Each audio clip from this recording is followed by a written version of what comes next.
Within minutes, her breathing grew shallow and her eyes closed. It wasn't until evening that Mrs. Rachel noticed something was amiss. Deborah had not come out of her room for dinner, and the house felt unusually quiet. At first, she assumed her daughter was sulking, as she often did when they argued about church matters. Deborah, Rachel called, knocking on the door, "Come and eat. You can't stay in there all day." When there was no response, her heart began to race. She pushed the door open and froze at the sight before her. Deborah lay motionless on the bed, her face pale, her hands clutching the diary tightly. The empty pill bottle lay discarded on the floor. "No, no, no, no," Rachel screamed, rushing to her daughter's side. She shook her, hoping, praying that she would wake up. "Deborah, wake up. Please, baby, wake up." But Deborah didn't stir. Rachel's hands trembled as she reached for the diary. She opened it and began reading, her eyes widening with each word. Her breath caught in her throat as the full weight of the truth crashed down on her. Daddy possibilities hurt me. The prayers, the office visits, the warnings to stay silent. Rachel clamped her hand over her mouth as a guttural cry escaped her. How could I have been so blind? She whispered, tears streaming down her face. My own daughter. I didn't listen. I failed her. Her anguish turned into despair as she stared at the diary on the floor. It contained the damning truth. But what could she do with it?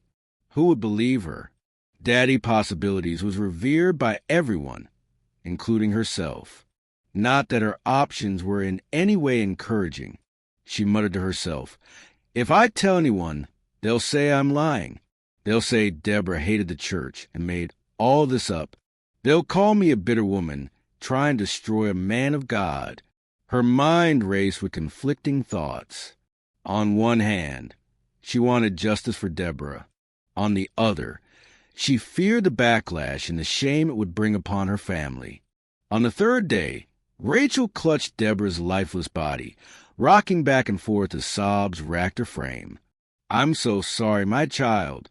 I should have listened. I should have protected you. That night, Rachel made a decision.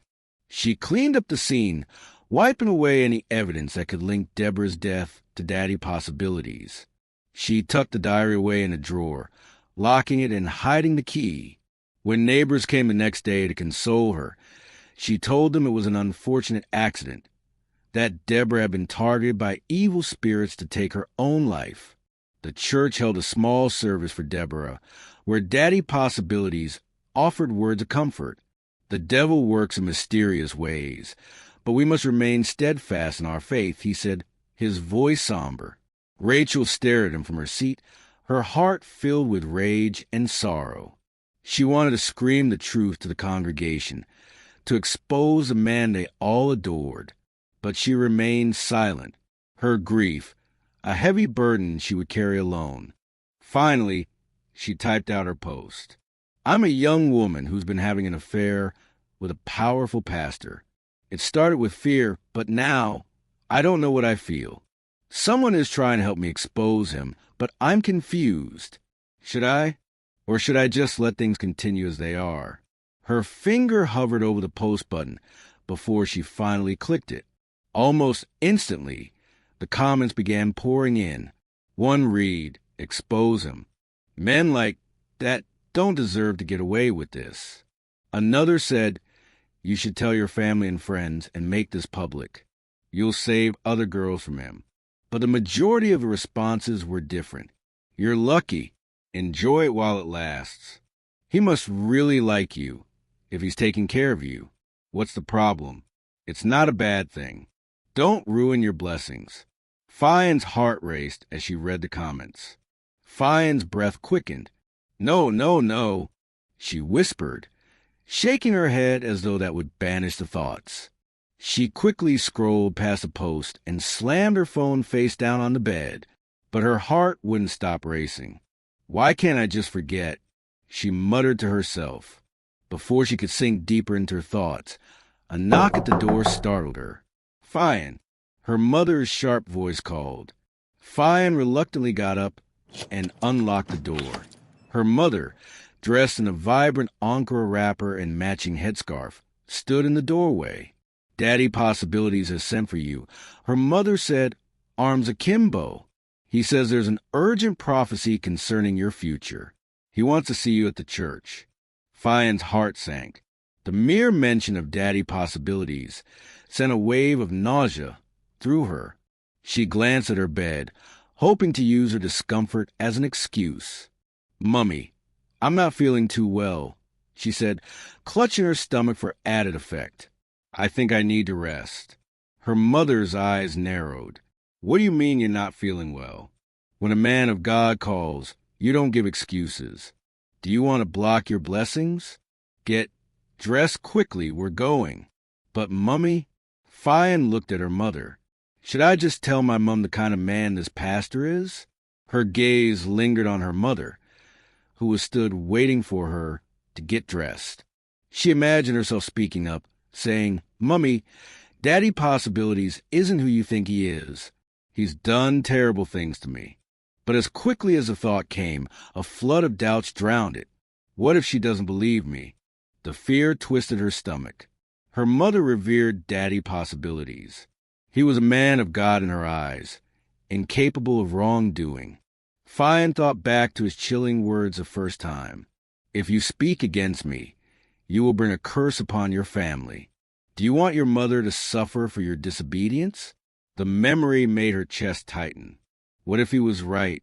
What if her family truly became cursed because of her? She couldn't bear the thought of her mother, who had already sacrificed so much for her, suffering because of her actions. Silently, she vowed to keep the secret buried. Even as it slowly consumed her, resigned, she changed into a simple dress and followed her mother out of the house, her stomach churning with dread.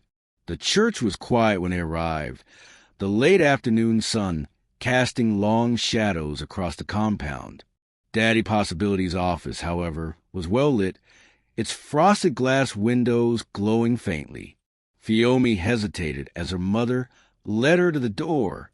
"Go inside," her mother instructed, her tone leaving no room for argument. "I'll be waiting in the main hall. Don't keep the man of God waiting."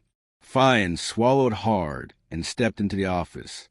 Daddy Possibilities was seated behind his desk, a serene smile on his face as he gestured for her to come closer. "My dear Fiyin," he said warmly, standing to greet her. "It's good to see you again. The Lord has placed something urgent in my spirit concerning you." Fiyin nodded, her hands clasped tightly in front of her. She avoided his gaze, her discomfort growing with each passing second. "Come," he said, moving around the desk to stand beside her. "Let us pray together. The Lord's message is best received in the spirit of closeness." Fiyin stiffened as he placed a hand on her shoulder, the weight of it triggering a rush of memories she had tried so hard to bury. She wanted to run, to scream, but her feet felt rooted to the spot. As Daddy Possibilities began to pray, his tone shifted from solemn to something more intimate. His hand slid down her arm, and a familiar sense of helplessness washed over her. "Now," she whispered, her voice barely audible, but he ignored her protest, his actions growing bolder as he pulled her closer. Fiyin's body went rigid, her mind screaming for her to fight back, but the fear of what might happen if she resisted kept her frozen. When it was over, Fiyin stumbled out of the office, her legs shaky and her chest heavy with shame. Her mother met her at the entrance, oblivious of the turmoil in her daughter's eyes. "Did the man of God pray for you?" she asked eagerly. "Yes, Mummy," Fiyin replied, her voice barely above a whisper. "Good, let's go home." Fiyin followed her mother silently, the weight of the day pressing down on her like a dark cloud. Back in her room that evening, Fiyin sat on her bed, staring at the blank wall in front of her. The events of the day replayed in her mind like a broken record. She wanted to cry, to scream, to tell someone what had happened. But who would believe her? Her mother thought Daddy Possibilities could do no wrong, and speaking out would only make things worse. Cunnel sat up in bed, drenched in sweat, his chest heaving as he struggled to steady his breath. The dream was so vivid it felt real. He could still see Deborah's tear-streaked face, her hands stretched toward him as she cried out for help. Her voice echoed in his mind. "Cunnel, please help me. Don't let it happen again." Beside him, Tola stirred, groaning as she turned to face him. "Cunnel, what is it again? Why are you waking me up in the middle of the night?" "I saw Deborah," Cunnel said, his voice trembling. "She was crying, Tola, crying and begging me for help. I think something's not right. I can feel it in my spirit." Tola sat up and rubbed her eyes, sighing heavily. "Cunnel, how many times will I tell you that you're overthinking? Deborah's death was tragic, yes, but you need to stop torturing yourself. These dreams you're having are because of the things you're imagining about Daddy Possibilities. But what if it's not just my imagination?" Cunnel counted, his tone more relaxed now. "What if God is trying to show me something? Deborah's death was so sudden and—" He paused, his voice cracking. "And it doesn't sit right with me." "Cunnel, please just pray and let it go," Tola said, lying back down. "You're always looking for something that isn't there." But Cunnel couldn't let it go. Tola might dismiss his concerns, but the image of Deborah's face haunted him. He made up his mind to investigate, discreetly, without telling anyone. If there was even the slightest chance that something was wrong, he owed it to Deborah's memory to find out the truth. Mrs. Rachel sat on the edge of her bed, staring at the framed picture of Deborah on her bedside table. Her daughter's smile beamed brightly back at her, a cruel reminder of what had been lost. It had been months since Deborah's tragic death, but the pain still clawed at her chest every time she closed her eyes. The house of eternal possibilities was no longer a place of solace for her. It was a constant reminder of the promises Daddy Possibilities had made, promises of deliverance, breakthroughs, and blessings that never came. Instead, she had buried her only daughter, and her heart was burdened with the guilt of not protecting her. The guilt came in waves, each more unbearable than the last. Deborah had confided in her once, mentioning how uncomfortable she felt with Daddy Possibilities' attention, but Mrs. Rachel had dismissed it, thinking it was just youthful exaggeration. "The man of God sees something special in you, Deborah," she had said at the time. Now, those words haunted her. Tears streamed down her face as she remembered the last midweek service she attended. Daddy Possibilities had preached about obedience and submission, subtly chastising those who dared to question his authority. She had felt his eyes on her the entire time, as though daring her to speak out. But she couldn't. Her voice had been swallowed by fear, shame, and doubt. That night, sitting alone in her room, she made a decision. She wouldn't return to the house of eternal possibilities. The place that once brought her hope now suffocated her with grief and regret. The following Sunday, Cunnel attended church with Tola, going through the motions of the service while his mind worked on a plan. As the congregation dispersed after the closing prayer, Cunnel excused himself, telling Tola he needed to have a word with the pastor. Instead of going directly to Daddy Possibilities' office, Cunnel lingered near the corridor leading to it. He found a quiet spot behind a pillar and waited, keeping an eye on the office door. 2 hours passed, and nothing unusual happened. Several people went in and out, mostly church workers discussing administrative matters. Cunnel began to feel foolish. Maybe Tola was right, and he was letting his imagination run wild. Just as he was about to leave, he saw the office door open. His breath caught when he spotted Fiyin rushing out, her face pale and her movements hurried.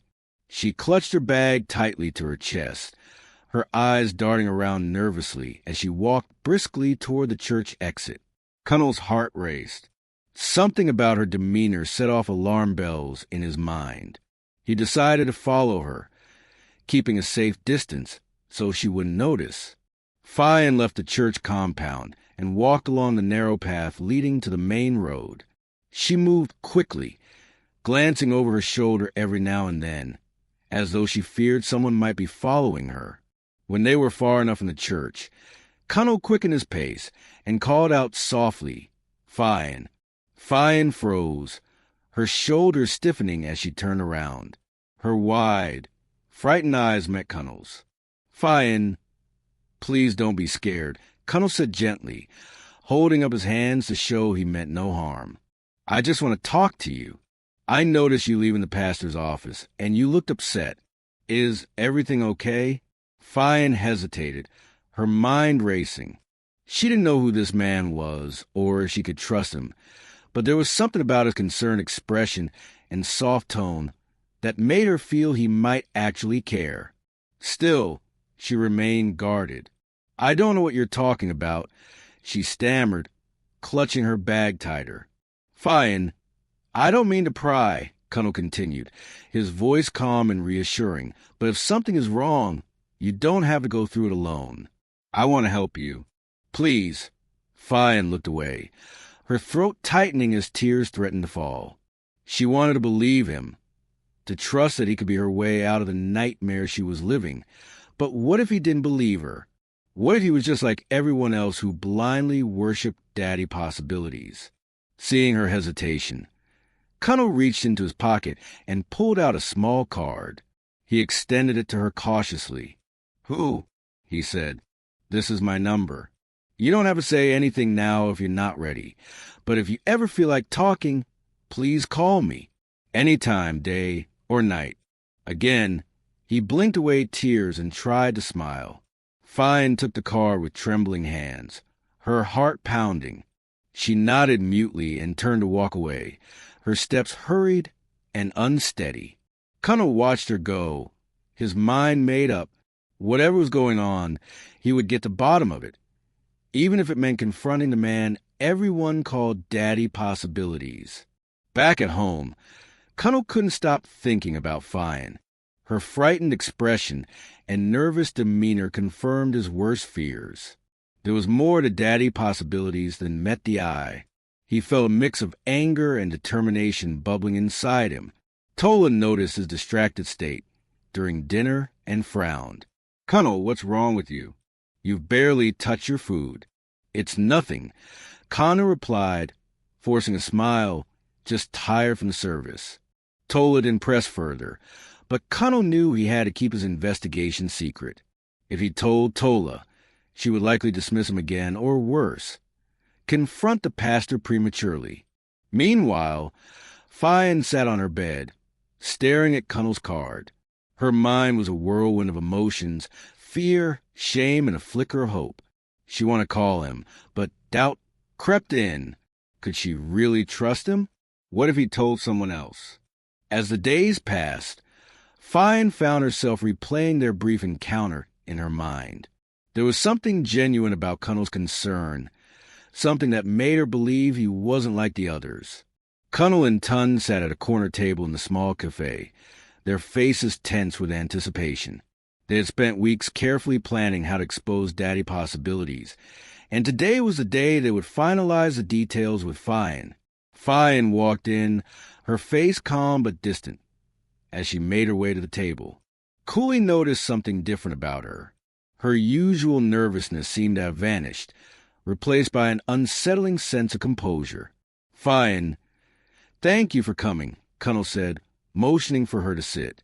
She smiled faintly, taking her seat. "You said it was urgent," she said. Cunnel exchanged a quick glance with Tund, then leaned forward. "Yes, we've been working on a plan to expose Daddy Possibilities. Tund here is a private investigator, and he'll help us set everything up. We just need your cooperation." Fiyin tilted her head, a confused expression on her face. "Expose him? Expose him for what?" Cunnel froze, his heart skipping a beat. "What do you mean? You told me everything, Fiyin, about what he's been doing to you. We talked about this."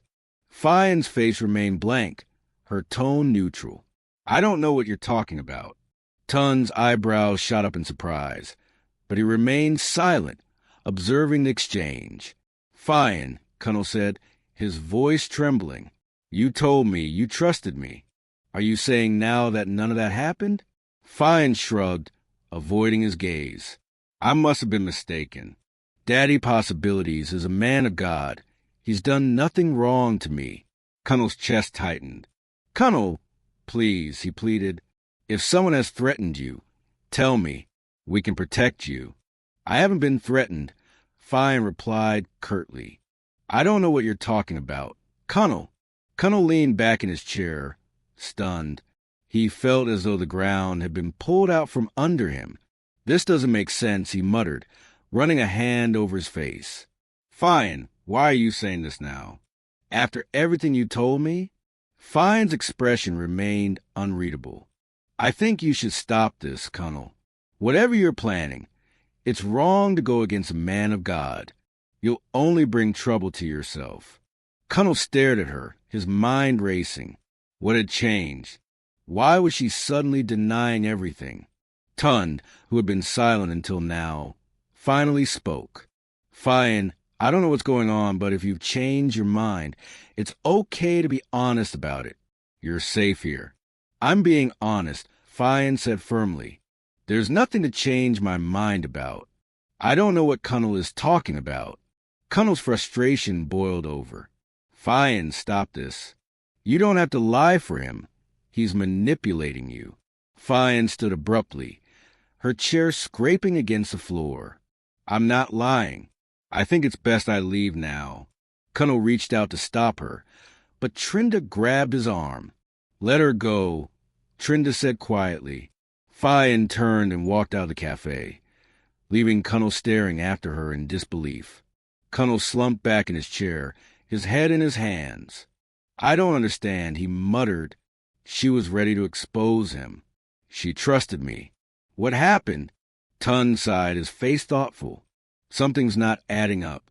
Either she's scared or she's been manipulated in some way.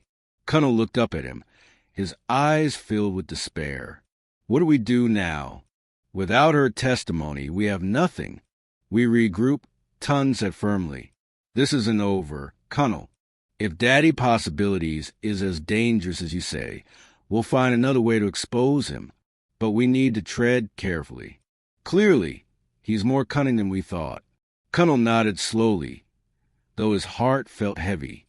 He couldn't shake the image of Fiyin's blank face and the way she had so casually denied everything. Meanwhile, Fiyin sat in her room, staring at the mirror. Daddy Possibilities' words echoed in her mind. You're special, Fiyin. If I weren't married, I would have made you my wife. But I love you and I'll always protect you. His praises and declarations of love had begun to fill the void she didn't know she had. At first, she had been scared and ashamed. But over time, she started to crave the attention. No one had ever made her feel as special as Daddy Possibilities did. As much as she tried to push Cunnel's words out of her mind, a small voice lingered, questioning if she had made the right choice. But the pastor's influence was strong, and Fiyin found herself clinging to the comfort he provided, no matter how twisted it was. She picked up her phone. Fiyin stared at her phone as she hovered over Cunnel's number for the last time. With a deep sigh, she tapped delete and tossed her phone onto her bed. The weight of her decision settled over her like a heavy cloud, but she convinced herself it was for the best. Cunnel's probing questions and Tun's constant reminders made her feel cornered. It was easier this way, she thought. Cross down. Cunnel sat in his dimly lit living room, his phone resting in his palm. The frustration in his chest burned like a wildfire as his calls to Fiyin went unanswered. He leaned back in his chair, running a hand over his face. Dollar. He called out to his wife, who was in the kitchen. Yes, she responded, her voice distant. I can't shake this feeling. Something's not right with Fiyin. I need to speak with her. Tola walked into the living room, drying her hands with a towel. Cunnel, You've been obsessing over this for weeks. If she doesn't want to talk, there's nothing you can do. You'll only drive yourself crazy. But what if she's in danger? What if daddy possibilities? His voice trailed off. Tola sighed, placing a hand on his shoulder. You've done all you can. If she's not ready to speak, then you need to let it go. Pray for her. Cunnel didn't respond. His gut told him something was terribly wrong. But for now, all he could do was hope she would reach out. In her room, Fiyin scrolled aimlessly through the internet until she stumbled upon an anonymous blog. The header read, "Confess your truth, no judgment, just advice." Curiously, she clicked on it and skimmed through the posts. People shared stories of heartbreak, career struggles, and family issues. Some posts were serious, others seemed trivial. Fiyin bit her lip as she contemplated what to write. The secrecy of it felt comforting. No one would know it was her. Finally, she typed out her post. I'm a young woman who's been having an affair with a powerful pastor. It started with fear, but now I don't know what I feel. Someone is trying to help me expose him, but I'm confused. Should I? Or should I just let things continue as they are? Her finger hovered over the post button before she finally clicked it. Almost instantly, the comments began pouring in. One read, "Expose him. Men like that don't deserve to get away with this." Another said, "You should tell your family and friends and make this public. You'll save other girls from him." But the majority of the responses were different. "You're lucky. Enjoy it while it lasts. He must really like you if he's taking care of you. What's the problem? It's not a bad thing. Don't ruin your blessings." Fiyin's heart raced as she read the comments. The words "enjoy it" stuck with her. She hadn't thought of it that way before. Maybe this wasn't as wrong as she'd been made to believe. If people thought it wasn't a big deal, maybe it wasn't. The following Sunday, Fiyin received another call from Daddy Possibilities. His tone was warm, almost playful, as he asked to see her after the evening prayer meeting. She agreed, but this time something in her was different. When she walked into his office that evening, she didn't avoid his gaze. Instead, she met his eyes with a steady expression. Daddy Possibilities noticed a shift in her demeanor immediately. "Fiyin, my dear," he began, stepping closer to her. "You seem more relaxed today." Fiyin nodded slightly, her hands clasped in front of her. "I've been thinking about a lot of things, Daddy. I think I understand now." His brows arched in surprise, but pleased smile spread across his face. He placed a hand gently on her shoulder. "Watch out for the concluding part.